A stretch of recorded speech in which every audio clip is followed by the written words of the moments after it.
जनाब आलू ते मकई जेडे इकट्ठे लगाया सी प्लाट ये ਤੁਹਾਨੂੰ ਅੱਜ ਵਿਜ਼ਿਟ ਕਰਵਾਈਏ। मकई माशाअल्लाह निकलनी शुरू हो गई है ਤੇ ਤੁਸੀਂ ਚੈੱਕ ਕਰੋ 2-2 ਪੱਤਰ 3-3 ਪੱਤਰ ਜਨਾਬ ਮਕਈ ਦੇ ਆਲੂਆਂ ਦੇ ਵਿੱਚ ਬਣ ਗਏ ਨੇ। ਆਲੂ ਦੀ ਵੱਲ ਵੀ ਠੀਕ ਖੜੀ ਹੈ ਤੇ ਉਸ ਤੋਂ ਇਲਾਵਾ ਜਨਾਬ ਮਕਈ ਵੀ ਨਿਕਲਦੀ ਪਈ ਹੈ।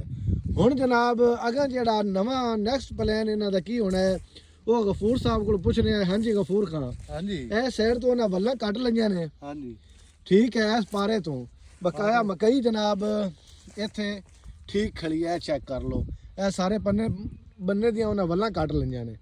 हुण तुसीं की समझदे ने हुण इन्हां नूं की करना चाहीदा है मकई नूं बचाउण वास्ते? ਇਹਨਾਂ ਨੂੰ ਬਚਾਉਣ ਵਾਸਤੇ ਜਾਂ ਨਾ ਐਸ ਕੇ ਆਪ ਜੀ ਇਸ ਪਾਸੇ ਲਿਆਓ ਕੈਮਰਾ ਥੋੜਾ इधर चेक ਇਹ करो ਵੱਲਾ ਉਹਨਾਂ ਹੀ ਸਾਈਡ ਤੇ ਆਈ ਹੋ ਜਾ ਸਕਦਾ। हाँ जी आ वल्लां वो साइड ते करदे पे ना ਹਾਂ इस तरीके ਤੇ ਕਿਉਂਕਿ ਇਹਦੇ ਨਾਲ ਮਕਈ ਬਚਦੀ ਪਈ ਹੈ। ਇਸ ਸਾਈਡ ਤੇ ਮੱਕੀ ਕੋਣੀ ਹੈ। ਹਾਂਜੀ ਇਸ ਸਾਈਡ ਤੇ ਮੱਕੀ ਨਹੀਂ ਹੈ, ਮੱਕੀ ਇਸ ਸਾਈਡ ਤੇ ਹੈ। ਹਾਂਜੀ ਇਸ ਪਾਸੇ ਆ ਵੱਲ ਹੁੰਦੀ ਜਾਂਦੀ ਇਹ ਮੱਕੀ ਉਤਾਰ ਆ ਮਕਈ ਬਚਦੀ ਜਾਸੀ। ਇਹ ਚੈੱਕ ਕਰੋ ਮਕਈ ਬਚਦੀ ਪਈ ਹੈ ਤੇ ਵੱਲ ਇੱਕ ਸਾਈਡ ਤੇ ਹੁੰਦੀ ਪਈ ਹੈ।